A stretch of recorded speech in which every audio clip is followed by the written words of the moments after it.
Muito bem, voltamos a falar direto da página do Jornal Visão Espírita no YouTube e no Facebook para mais uma gota de Espiritismo, mais uma gota de O Livro dos Espíritos, livro terceiro, capítulo 7º, Lei de Sociedade. Vamos iniciar e encerrar o item e também finalizar o capítulo, Lei de Sociedade, com o item Laços Familiares. Não vamos encerrar o assunto, evidentemente, não temos capacidade para isso, mas vamos estudar Laços Familiares, questões 773, 774 e 775, fechando o capítulo 7º. Se você puder ajudar compartilhando, comentando e curtindo, você divulga a doutrina espírita e desde já muito obrigado por isso. Não ganhamos nada com o vídeo, é só para divulgação mesmo, tá? Laços familiares, 773. Por que no mundo animal, pais e filhos não mais se reconhecem quando esses últimos, os filhos, não têm mais necessidade de cuidados? Então Kardec começa lá no mundo animal. Resposta: os animais vivem a vida material e não a vida moral. O afeto da mãe por seus filhotes tem por princípio o instinto de conservação dos seres a quem ela deu à luz. Quando eles podem cuidar de si mesmos, sua tarefa está cumprida e a natureza nada mais lhe pede. É por isso que ela os abandona para ocupar-se de outros que chegam. Olha, é muito natural, acho que a maioria de nós já viu isso. Se não viu num amplo espaço, deve ter visto, por exemplo, cachorrinhos, que isso acontece, né? Depois de um certo tempo, a que deu a cria até acaba namorando com os próprios filhos quando eles são adultos, né? Porque já não tem nenhum vínculo. Aquele cuidado que os animais têm, e quanto mais sofisticado, mais complexo é o animal, mais o cuidado materno, fraterno como um todo, mas materno, é maior, pelo instinto de conservação mais bem elaborado, não é? E quanto mais necessita o filhote de cuidados, quanto mais tempo demora a infância do filhote, mais elaborado é o instinto de conservação para que essa mãe cuide, né? Há casos que nós vamos ver de fêmeas de uma espécie cuidando de filhotes de outra espécie. É um instinto de conservação agindo. Não há um raciocínio continuado, não há piedade, não há sentimento, como nós elaboramos o sentimento através do córtex pré-frontal, né? Que mais bem elaborado no ser humano está de cerca de 10 mil anos para cá, que é aí que nós temos mais bem elaborado esse córtex pré-frontal. Os animais não têm essa situação, nem os mamíferos mais elevados, tá? Então trata-se do instinto de conservação. No que diz respeito a nós, seres humanos, aí é diferente, porque há laços consanguíneos que me levam ao instinto de conservação, porque no frigir dos ovos somos todos animais, embora racionais, mas evidentemente há um instinto de conservação agindo ali, e às vezes até a gente vê na tal depressão pós-parto uma situação em que o instinto de conservação da vida da mãe é mais importante que o instinto de conservação de cuidar da prole, né? Então a gente vê sempre que o instinto de conservação ainda está em nós. O detalhe é que nós, seres humanos, temos, além do instinto de conservação muito mais bem elaborado do que o dos animais, ainda nós temos compromissos espirituais, compromissos morais, ética e principalmente afinidade ou não com aquele ser que integra a nossa família. É aí que mora a grande diferença. 774. Há pessoas que deduzem do abandono dos filhotes dos animais por seus pais que no caso do homem os laços familiares são apenas o resultado dos costumes sociais e não uma lei da natureza. Vou ler de novo para ficar mais bem interpretado. Há pessoas que deduzem do abandono dos filhotes dos animais por seus pais que, no caso do homem, do ser humano, os laços familiares são apenas resultado de costumes sociais e não uma lei da natureza. O que devemos pensar disso? Há pessoas que entendem que, pelo fato de os animais abandonarem os filhotes quando acaba a responsabilidade, que cuidar dos filhos, estar presente, os laços familiares, os laços que unem a gente em família, São costumes sociais que nós aprendemos. O que devemos pensar sobre isso? Resposta: o ser humano tem um destino diferente dos animais. Por que então sempre queres comparar-se a eles? Então, por que querer sempre comparar-se a eles? No ser humano, há algo além das necessidades físicas. Há a necessidade de progresso.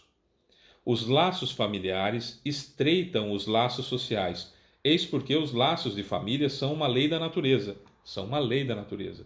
Deus quis dessa forma que os homens aprendessem a amar-se como irmãos. Deus quis dessa forma que os homens aprendessem a amar-se como irmãos. E aí ele faz uma alusão à questão 205. E na questão 205 nós vamos encontrar: aos olhos de certas pessoas, a doutrina da reencarnação parece destruir os laços de família, fazendo-os ultrapassar os limites da existência atual. Resposta: a reencarnação amplia esses laços, não os destrói. Uma vez que o parentesco é baseado em afeições anteriores, os laços que unem os membros de uma mesma família são menos precários. A doutrina da reencarnação aumenta os deveres da fraternidade, já que, em vosso vizinho ou em vosso empregado, pode encontrar-se um espírito que esteve ligado a vós pelos laços consanguíneos. Então veja bem, os animais têm uma responsabilidade, vou usar esse termo entre aspas, porque não é bem isso, é um instinto de conservação, para com o filhote até que ele se vire. Vamos usar esse termo. Nós temos laços consanguíneos com as pessoas, com as outras pessoas, somos da mesma família e temos laços com essas pessoas, chamados laços consanguíneos, porque eu tenho um instinto de conservação semelhante a esse dos animais, só que muito mais elaborado, então não é só até, esse cuidado não é só até que a criança se vire sozinha, vai muito além disso, só estou falando do instinto de conservação por enquanto. Então vai muito além daquele período de infância, da chamada infância do animal, que depois o animal se vira sozinho, a mãe já não tem mais aquela responsabilidade. Nós, seres humanos, somos muito mais elaborados no instinto de conservação, portanto, ele dura muito mais tempo, ele é muito mais abrangente, ele é muito mais amplo. Tá, ponto 1. Segundo ponto, nós estamos ligados àquela pessoa que vai fazer parte da nossa família pelo nosso passado, quer seja ele de débitos, quer seja ele de situações venturosas, situações boas que nós vencemos e que agora estamos juntos novamente para vencer novos desafios. Mas há casos em que a família se junta para haver uma reharmonização. O que é reharmonizar? É algo que não estava harmônico, que deu problema, que existia uma certa harmonia, desarmonizou e agora precisa reharmonizar outra vez. Ou seja, inimigos mesmo dentro de casa. Porque perceba, um inimigo é um sujeito que convivia comigo, que tinha alguma ligação comigo e agora não tem mais, por algum motivo. Certo? Um inimigo não é um sujeito que mora lá na Rússia, que eu nunca vi, que mora lá em Leningrado, por exemplo, que mora na Polônia, que mora no Canadá, que eu nunca vi, que eu nunca tive contato em nenhuma encarnação.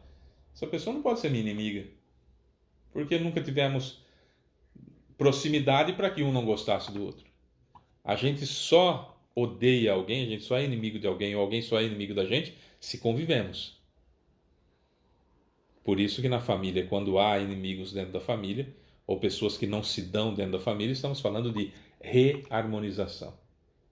Fábio, mas acontece na família de nascer espírito pela primeira vez ali no meio? Acontece. Vamos pegar a minha família, por exemplo. Né? Então, minha família é ascendente. Meu pai, minha mãe, meus 2 irmãos e eu. Somos 5, certo?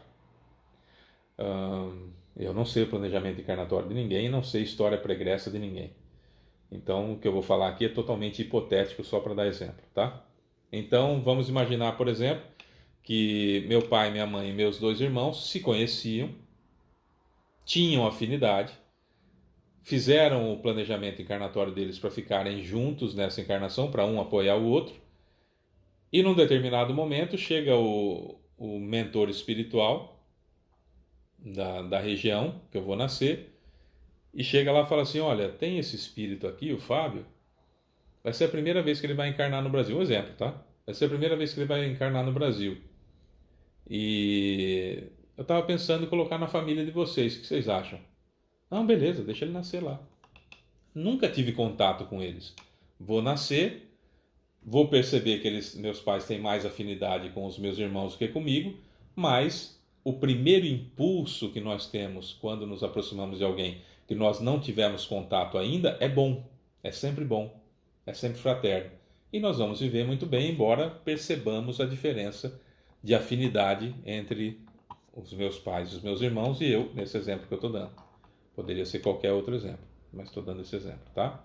Só para a gente entender. Então isso pode acontecer. Como também pode acontecer a seguinte situação: estão lá meu pai e minha mãe, aqueles espíritos que serão meu pai e minha mãe, ou aqueles espíritos que serão meus irmãos, vamos nascer na mesma família, e eu não gosto de nenhum deles, eu odeio todos eles, eu já matei um, já bati no outro, já traí o outro, já fiz um monte de coisa, estou arrependido. Lá no plano espiritual parece mais fácil as coisas, porque nós estamos bem. E aí eu chego lá e falo: e aí, tem jeito de encarnar junto com vocês? Assim a gente dá uma reharmonizada, né? Precisamos nos amar? Não, não, nós também entendemos isso, estamos dispostos a fazer isso e nascemos. E chega aqui e não dá certo. Chega aqui e não dá certo. Eles não querem e eu quero, ou eles querem e eu não quero, porque nós temos o livre-arbítrio e aí a gente acaba se afastando. Certo?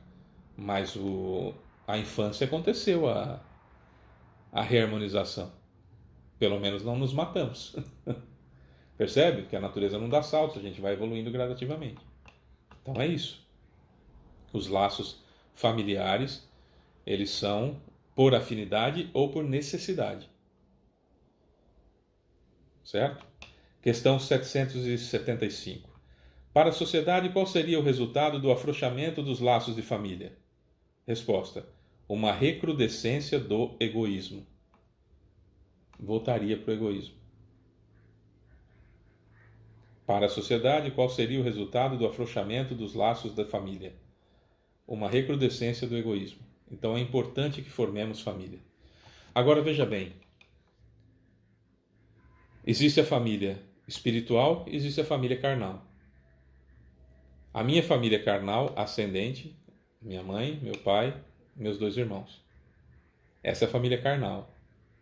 Essa família que eu estou nessa encarnação para me reharmonizar ou que são o sustentáculo da minha vida. E depende de cada um de nós. Certo? Como eu explicava agora há pouco.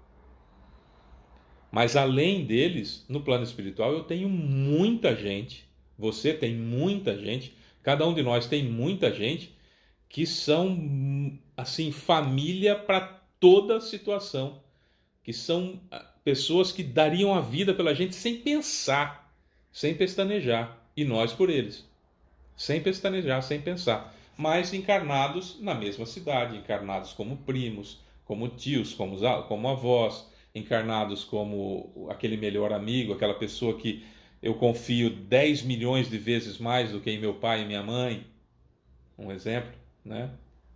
Ou em meus irmãos, que é muito mais irmão do que meu irmão, que é muito mais irmã do que meus irmãos. Sabe aquela pessoa que você conta com ela para o que deve e essa pessoa vai o tempo todo corresponder a isso porque é família já sublimada.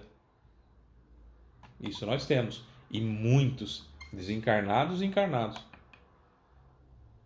Recebemos muitas visitas enquanto a gente sai do corpo, quando o corpo dorme, a gente sai do corpo como se tivesse morrido. E a gente se encontra com essas pessoas que vêm ver como que a gente está, se precisa de alguma coisa, vem nos trazer uma boa influência, vem nos trazer uma boa informação.